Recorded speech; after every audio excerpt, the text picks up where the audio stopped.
But the discussion I wish to have today addresses the nonprofit world broadly. So this is a bit of my disclaimer. It's not meant to solve for any specific service aspects. Nonprofit industries, whether that be scientific, research, academic, service, or any organizational types. It's based on my perspective and my experience in the nonprofit arena, and that's coupled with the knowledge that I've obtained in my master's degree with a concentration in nonprofit management at Northeastern.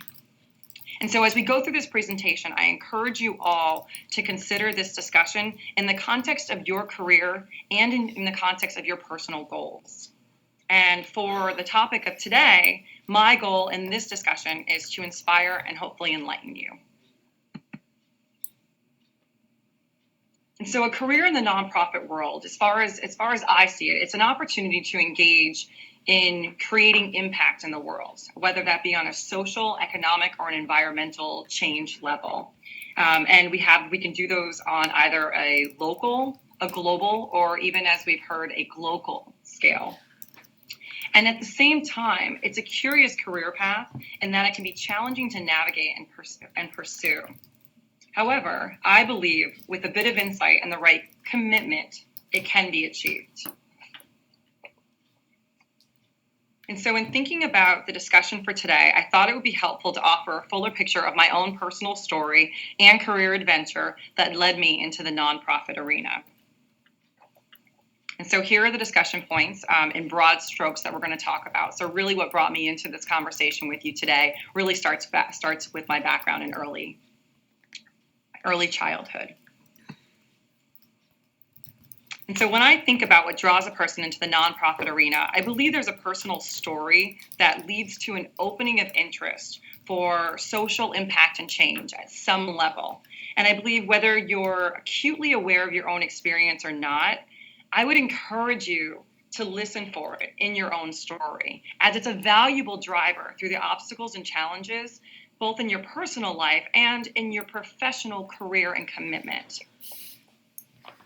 And I also believe that when you act when you act inside of that commitment, the challenges and obstacles, they're nothing more than a few road bumps that get you to a better viewpoint and goal. And so when I think about my own early background, it's a pretty straightforward story, and it also has certain social and economic constraints into it. And so when you start to think about the things that influence you and that create you as a person, you've got your parents, you've got your community, you've got your friends, you've got all of those things. And I think they go a number of ways, right? They create goals, they create ambitions, some of them can create fears, and they really help to create the person you are today. And so when I start to think about my own personal story that really created those aspirations, I really start to think about it from an early childhood perspective. And I don't know where you find yourself in that story. And so I believe most of you have read through this bio as part of the introduction to the webinar, but my traditional background is in accounting and finance. And I've navigated through my career with those skills as my primary strength.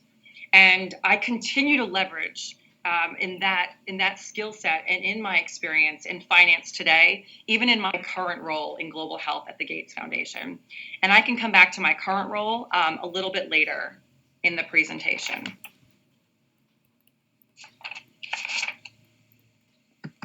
And so here I've just created a couple slides that talked about some of my aspirations and experiences. You know, I grew up as a person who was just very inspired as a young girl to believe that girls can do anything.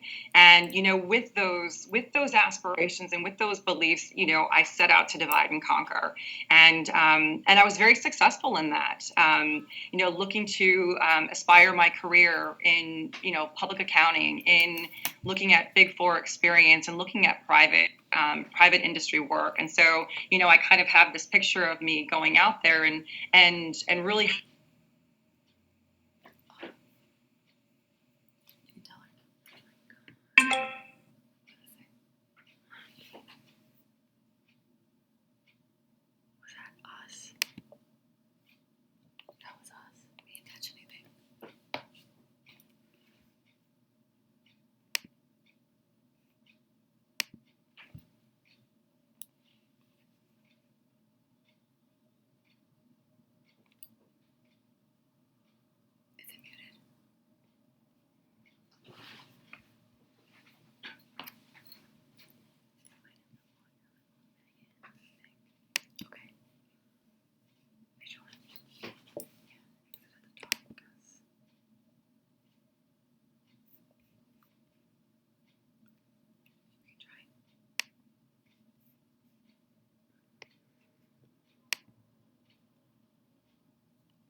this is certainly going to be things that you've already heard. But when you even think about establishing a nonprofit organization, the first keys to establishing a nonprofit are to develop the vision and the mission statement. And so I'm reading here off of the foundationcenter.org, which is an amazing resource for nonprofits and even for-profit organizations and anyone really looking to understand this sector. And what it says is that the vision and the mission statement should articulate the essence of your organization's beliefs and values and define its place in the world. They establish the long-term direction that guides every aspect of an organization's daily operations. And, as I read that and I was thinking about this presentation, what I also thought about is that really sounds a lot like developing your own vision and your mission statement. And so when I begin to think about interests and pursuits, when I think about, some of my early aspirations and just the influences that happen in my life, it really starts to connect the dots to feeling a lot like coming up with your own vision and mission statement. That begins to enter into your professional career and certainly into my professional career. And so, in thinking about that vision and that mission statement and that drive to be really looking at, like it said, the long term that guides part of who you are on a daily basis. I think really that's where the dots started to connect with the work that I was doing and the challenge that I was having to be a driver for social impact. And so as I started in my career and I started in certain aspects of my career, when I started in Big Four experience and we started doing audits and I started to see the issues that happen, in a social space, in an economic space, in a global space. And even as I worked in private industry and started to see the agendas that were running things, I started to feel a little bit of a dilemma in the work that I was doing, not the work that was being done by the organizations that I worked with, but to be able to really be a vehicle for change in those arenas. That's where I think the beginning of my own career crossroad came. So, my career development was going great. I'd say that, in regards to climbing the ladder, those things were happening. But when you start to really think about your own field of dreams is what I wrote, and my own pursuit of happiness, I think that's where I started to come into a crossroad of thinking, I'm not sure I'm able to connect the dots with what I feel is my personal statement and what my ambition is and what I'm currently doing. And there just felt to be just an overall disconnect and even my overall sense of gratification in things. And so for a few slides here, you're going to kind of go through my own type of soul searching that I went through with that. And so I gave us here a movie inspiration break. But when I start to think about,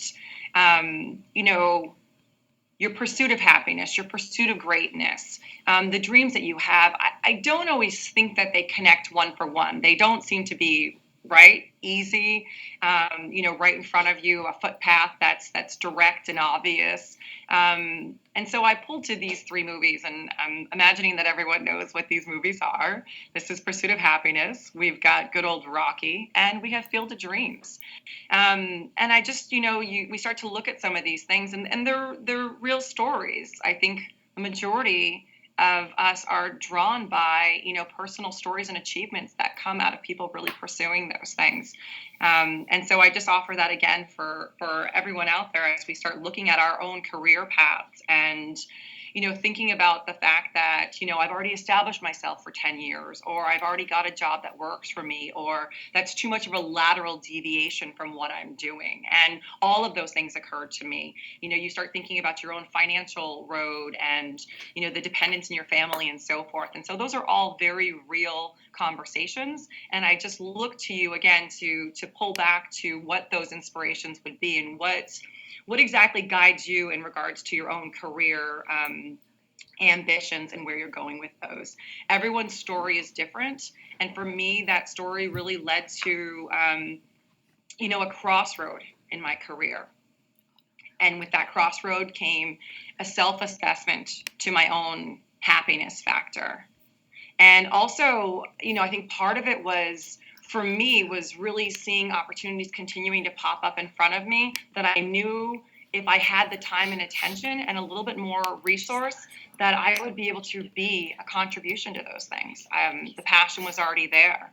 So, with this slide here, I just, identified some of those things that were part of my own self-assessment. And I don't think you've got to change everything. I don't think that you need to go back to start or lose too many basis points in that process of things. I think part of it's about leveraging your personal interests.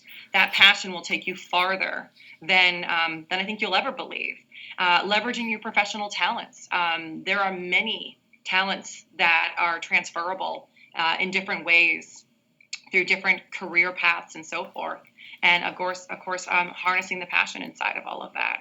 And so as I was writing this presentation, I came up with my own little statement of setting a course for where you're going and not looking back. And that was a decision that I had made in my career. I would say it would be close to about 6 years ago. And so when I start to think about the theme of this webinar and to think about some of the challenges and solutions to working and being successful in the nonprofit arena, I list a few of them here. And I think it's also important for us to understand the nonprofit arena. I think that there are challenges that are similar to the for-profit arena, and there are certainly challenges that are specific to the nonprofit space, right? So in our modern day careers, we've got, our own professional development.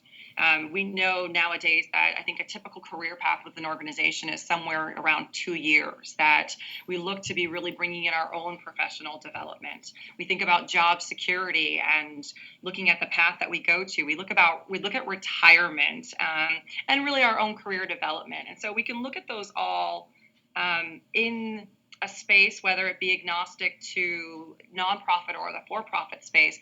But then, there are some things that are very specific to the nonprofit space that I'll talk about afterwards. But when I start to look at some of my own personal challenges with things, in entering the nonprofit space, I entered as a consultant. So I entered as a for-profit consultant. And I think sometimes there's barriers for entry. And I think there is a challenge to be creative in that space and to really look at how to present yourself and your abilities into that space, and not to short sell your talents, whether they be completely relevant or not. There is a great use for resources in the nonprofit space that are looking at, for-profit skills, whether that be in human resources or consultancy, legal, all across the boards operationally. And there's also very specific skills, right? There are very specific skills in grant writing and understanding the logistics within each of those service areas that I mentioned. I think we're all going to have the equal risk of having horrible bosses. And I think some of the solutions to that is really being a commitment to your own personal development and really looking at your own professional development goals.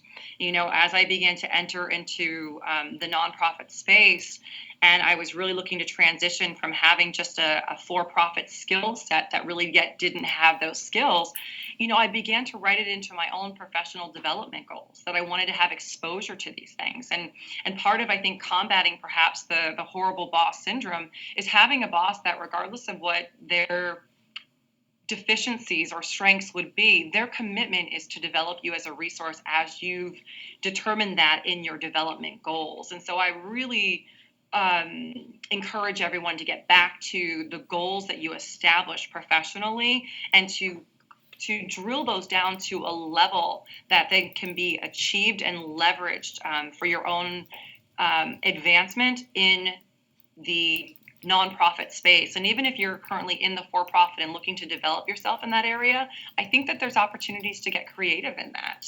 I put in here limited term employee.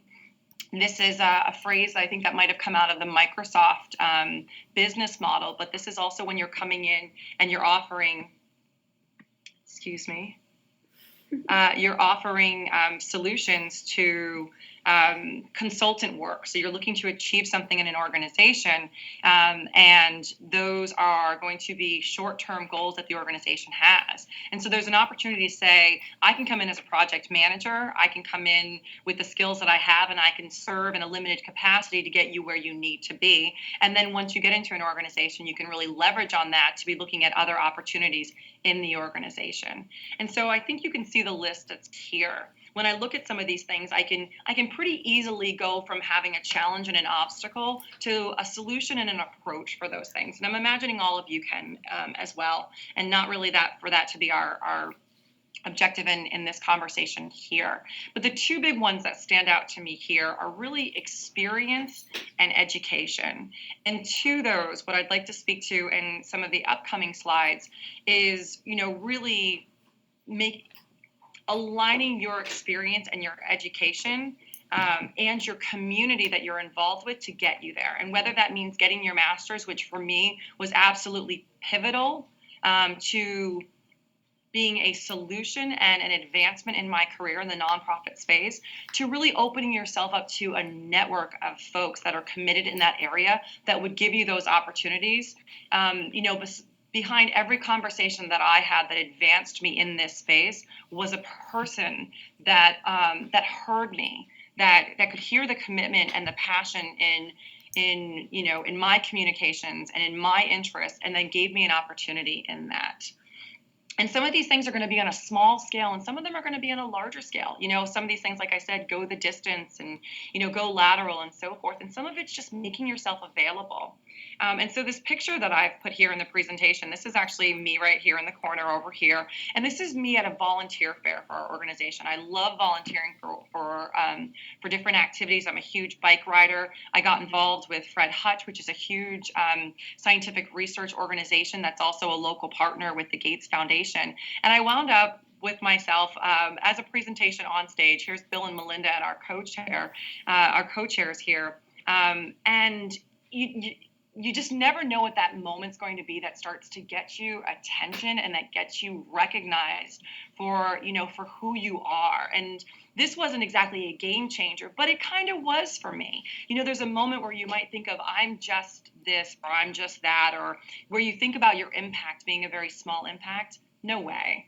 Everything, when we look at it, creates, a butterfly effect, or creates an opportunity for additional impact, or inspires more momentum. And so I want you to think about it on whatever scale you're looking to operate on, whether, it be volunteering for something, in a small organization, or taking your voice, into a larger scale for maybe some advocacy issues, or whatever it's going to wind up being. However big those shoes you want to fill are, I think that the pursuit of those things is very, very similar. And I think it's a path that can be achieved by everybody. And so when I start to think about where I had made that decision that I was going to go all in, whether it meant that I was going to go lateral, whether I was going to go sideways, wherever I was going to go into that career path, there was a point to where I made that decision to go in. And I think part of making that decision and understanding that, pardon me. So I didn't present at the Bill and Melinda Gates presentation. I was actually selected as an example of our organization. And so, this was something that was a surprise to me as I sat into the audience and saw myself on stage. It's almost like seeing yourself in a ball game and then seeing yourself on the big Jumbotron, right? It just becomes one of those things where all of a sudden you realize that you're creating an opportunity for to inspire other people in the work that you're doing. So after making a decision to go all in, and really realizing that my personal mission was the driving force to who I am in my career, I think there was two things that were really key for me to understand that really helped to set me up for success in my career advancement. And some of this was obtained in my pursuit of my degree at Northeastern, and I think some of it was just beginning to understand the culture and the industry itself as I began to pursue my own opportunities. And so two things I say, that are huge for you, if to do anything, to begin to understand the landscape of things, is to really know the environment. So whether I say your environment, whether you're there or not, or the environment that's available to you, I say it's about understanding the nonprofit culture, and I think it's also about understanding the nonprofit industry. And so I can certainly make this presentation available to folks afterwards. I did put some links to information that I get that you can't click into here, that we're not going to get into just in the time that we have afforded for this webinar here. But in understanding the nonprofit culture, it's really also important to understand the management of nonprofit organizations. And in my experience and studies, I can say that the nonprofit sector has done a great amount of work in researching and understanding its own culture. And so we look at the culture, and there's different needs, right? And there's different shareholders and different measure of success. When we look at it, we measure our success not by a bottom line. We're not looking at profitability. We're looking at impact. We're looking at how we're driving our dollars to create social, environmental, whatever the impact that we're trying to do. That is the measure of it. Our shareholders are going to be, who has a vested interest to this? Who is giving the money charitably, and really what is the expectation for where those dollars are going to go? Where is the board of directors leading you in the path of making decisions that are guiding things? And where do you fit in with your career path into those things? Where is that level of understanding in a very, organically made environment? And so I share these two articles here. One of them is from the Bridgespan Group, and they're a consultancy organization that does a lot of work in the nonprofit space that I encourage you to look at. And the other one is an article that was written here. But these are two articles that talk about, one of them was unexpected challenges of transitioning into this space. And so one of the things that I will say, and I'll encourage you to pursue these articles on your own, but the nonprofit space, especially the human resource sector, has done a great amount of work to understand both the personal and the professional adjustments. And they're recognizing those, and they're really looking to expose those challenges for folks that are trying to enter into their arena. And, some of it may be as simple as looking at your own career path. Some of it may be understanding the bureaucracy that exists. Others might be looking at the economics of it. So really, where does this fit in with things? And what are some of the surprises that happen inside of that space? And I think it's equally valuable in understanding the nonprofit industry as it is to understanding the culture of it itself. And so in understanding the nonprofit industry, I encourage you to go out there and to do a good amount of research. For those of you that are seriously considering transitioning yourself there, and I think that you'll find a lot of great things.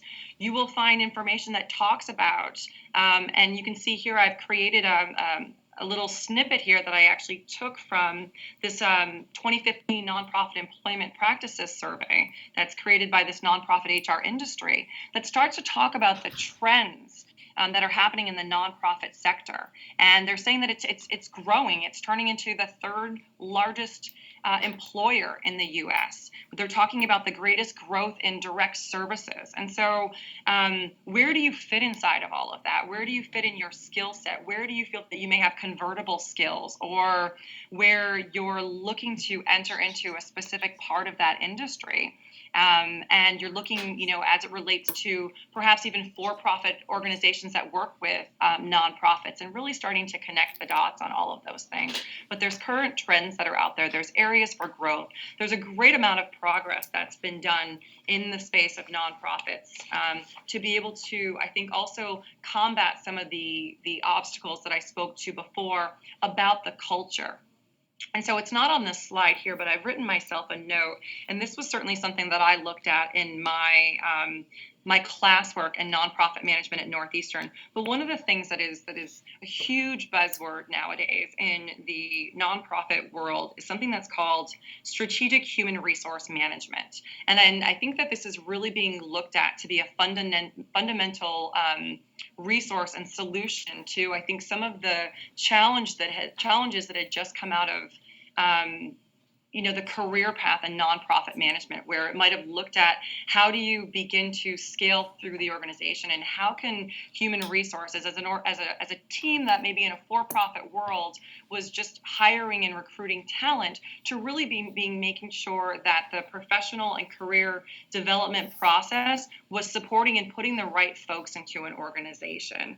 And so, one of the books that I read during that time talks about strategic human resource management. And I'm just going to read really quickly what it says. It says that strategic human resource management, it's based on the belief that to be effective and able to adapt to changes quickly, agencies need realistic information on the capabilities and talents of their current staff, in essence, their human resources. It refers to the implementation of human resource activities, policies, and practices to make necessary ongoing changes to support and improve an agency's organizational and strategic objectives. So again, looking at a nonprofit organization uniquely, looking at our strategic goals, looking at the fact that we're creating a strategy for social impact, there is now a demand and a focus in the nonprofit worlds that I'm feeling specifically in my own occupation and my own organization, to where they're really starting to develop a talent philosophy and value-driven behaviors, and really looking at aligning the organization to be able to understand the needs professionally and personally, and really aligning those to the strategic goals of the organization. And so again, I can offer some information about that as a supplement to this webinar conversation.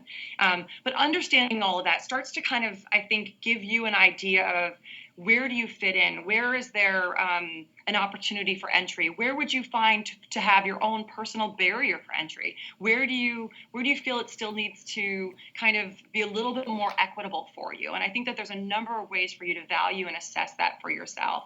But when I really start to think about it, I think about your passions, I think about your career ambitions, and I think about it's your personal drive. And then in aligning that with an organization that you're going to be able to be a contribution to, and really believe in the things that they're out to pursue. And so as I start to connect the dots here with some of the other things that I've spoken to in some of the previous slides, and really lining those up with how I chose to get to the place that I'm currently at with things, there was a choice that I made to advance my career in the nonprofit world. And when I looked at the program at Northeastern, I really understood that some of the things that specifically were involved in that, in the nonprofit management aspect of it, in the grants management, in the human resource management aspect of it, in the legal issues, these were very specific to my pursuits professionally. These were things that did not translate from the for-profit world to the nonprofit world. And so when I was looking at my master's work, I had mulled over a number of times into looking at getting an MBA, so a traditional MBA. And, I just continue to come back to, I think a gap in where I wanted to go and where I thought that would take me. And an MBA is a very powerful tool. And don't get me wrong, a great majority of folk in my organization have it. But for my own career path and how to bridge into the nonprofit space for myself personally, that was through specifically through the master's program at Northeastern. And so the program that I pursued was a master's in global studies and international affairs with a concentration in nonprofit management. And one other thing I will say that's not on here because it wasn't specific to my personal plan, but they also offer a certificate in nonprofit management. And there are folks at Northeastern that can speak greater to that. But my point to that being is perhaps you have a master's degree already, and perhaps you're looking at a supplement to that to create relevance in areas that you might find that the relevance isn't. And so for everybody, that's going to be a different conversation. And there's also other degrees in global studies that I think would be very relevant into bringing into the nonprofit world. For me, it created relevance on an industry scale. And it created relevance on a global scale. The global studies and international affairs aspect of things had me dealing directly with third world issues of economy and consumerism and the economics of things. And so it really was combining those things for me personally. In looking at some of the hidden opportunities that exist in this master's program, for me, what wound up being critical to my own path inside of my organization was, believe it or not, this INT 6394, which is integrated learning. It was a co-op for working professionals. I didn't actually take the co-op. What I did was I presented it to my organization and said, I know that we don't have the capacity to make this work. How can I make this work? And so I looked for a sponsor in my organization. I actually went out and found somebody. And that took something to find that and have that conversation and said, how can I begin to do this work now that my master's program is going to season me and develop me into? And having that conversation, there was an opening that occurred. And again, I think that the integrated learning program would have been an amazing opportunity that certainly would have made my burden, of academics and my professional career. That would have been a great opportunity, and it didn't work out exactly the way it was intended to be. And it created a great opening for me. I started doing work in our U.S. program space and started really looking at investments and grant writing and looking in some of the portfolios and really learning a lot more about the work that we do specifically in that space, and getting to have conversations and being in the room with folks in that area. Another part was looking at the international field study experience, which I did as part of my capstone for the program, and that was actually going abroad and acting in a consultancy capacity for international organizations. There was parts of it that were specific to looking at sustainability and nonprofits and connecting the dots with the global work, and some of it is looking at how does the for-profit world fit into, a global approach to sustainability and philanthropy. And so it really helps to connect the dots and also bring in other courses of master's works to each other. The one thing I will say is, for me, I got my master's degree here in Seattle. We have a satellite campus here. So there was an opportunity for me to engage with some local resources. They were standing it up at the time. It was not necessarily my goal to take an online master's program, and I have absolutely no complaints about it. The opportunities it gives you are, I think, sometimes greater than the challenges of it. You get to create your own schedule. You get to engage with folks on a different level. It brings up different skills. And you still have group projects and the same opportunities that you would have, I think, in a traditional classroom experience. The professors that we have in that space, they're highly seasoned, and they're coming with great experience to offer in this space. And they come from a variety of experience as well, and they bring the relevance again of the for-profit world and the nonprofit world into things. This program in nonprofit management, this master's degree, 100% was a turning point in lining up everything that I was doing and pursuing with the openings that have now been created in my professional career. And so just a couple slides left here, and then we can have an opportunity for some dialogue if that's something that folks want to do.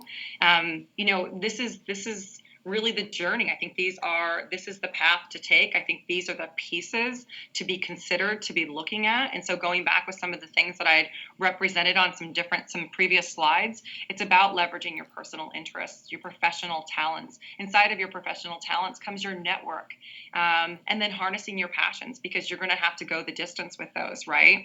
It's creating connection and alignment with those interests and abilities. And it's putting it all together to drive your personal and professional interests and creating alignment in those in a way that is enjoyable. And I think that gives you that personal and professional satisfaction. So, they said next up was to demonstrate those things, to put them to the test. And then I said to make daring requests. There were a lot of conversations that I had at this organization that I currently work at to connect the dots in those things and to ask for opportunities where they didn't naturally exist. I came in as a consultant from the nonprofit world. I came in a limited capacity position that was specifically set to produce certain results for the organization. I looked for additional opportunities. I asked for additional things to happen. I pursued things, on my own dime and on my own time to be able to create relevance for those. And I asked to bring those back into the organization as an opportunity. And so here I am now. My master's degree finished up this summer. I have a job here at the Gates Foundation. I've been here for 5 years. I've been here for over 3 years as an employee of the organization, for 2 years as a for-profit consultant. So just wanting to point that out. In September, I began a new role in our global health area, and that's working as a strategic partner in our global health space, specifically working with pneumonia and enteric and diarrheal disease, pursuing things that absolutely matter to me.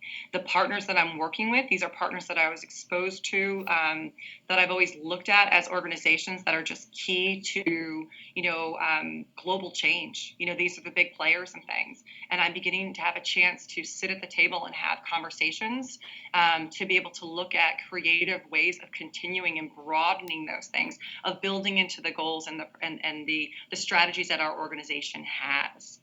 I want to show you this right here, and I just have, I think, just a couple more slides. This right here is a picture that we have here at the foundation, and that person is called the boss, and we have named it the boss. And I think that this was something that was taken from Pat, so you can probably Google that online or Bing it online. This is who we work for. And so kind of rounding all of this together to look at your career, your goals, the frustration, the challenges, the long road, the development, and all of those things. This, at the end of the day, is who I work for. This is the boss that I work hard, that I'm committed to, that I am creative for, and that I'm a stand for in a global space. We call ourselves at the foundation impatient optimists. And so we are optimists about the work and the landscape. We know there's lots to be done, and we're impatient in a very constructive way, to be able to be a constant demand and commitment for change. And so I think that at this point now, we're at about 10 of. I've got everyone on mute, so I can unmute everybody. And I think there's an opportunity here to have some conversation. I'd like to not make it about the foundation specifically, so I'd really love to make it about everyone's interest in coming into this conversation and coming into this webinar. If there's something that I haven't been able to offer specifically in answering a question or something that was, an expectation to have out of this conversation, this dialogue, I'd love to be able to give an opportunity for that. I love this quote here, and I want to end on it before I open up. And what it says to be who you were created to be, and you will set the world on fire. So let me see what I have. Yeah, I have just a thank you slide here. So with that, let me see if I can successfully unmute the audience. So that was me unmuting the audience. If you still have yourself muted, I can't help you with that. So I'll need you to work for yourself to manage your own microphones at this point now. So I think we've got a variety of ways that we can ask this. Molly, are you going to be the facilitator of a couple questions here? It says, what are some resources that we can look up or read regularly that will help us stay up to date with activities in the nonprofit space? That is a great question. And so I think I've created a couple of links inside of the presentation, and again, happy to share that with you. You would be surprised at the amount of information that is available, and of course, you're going to want qualified information, right?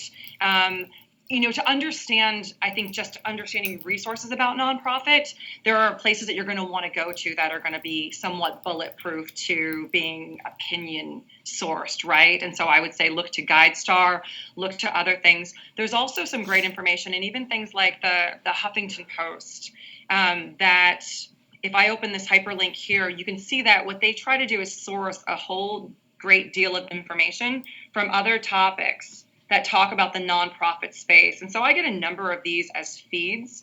There's also nonprofit.org, and I can certainly send out a number of other links that I use that I get as a daily digest to things. I'm also fortunate enough at the foundation that we've created a communications team that feeds us that information on a daily basis. And it comes from a variety of things. And I think that what you want to do is you want to be making sure that you're getting credible sources, and that you're looking at that, I would say, also at a global perspective, right? So you're having opportunities to be looking at areas where there might be some global opportunities that you can actually bring into a local conversation that you're having.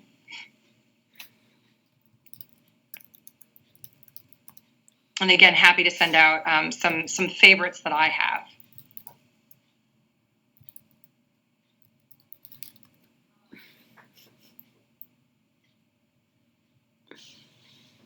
I know that was a lot of information. I'm imagining that for anyone who's taking this time, it may be your lunch hour or other time.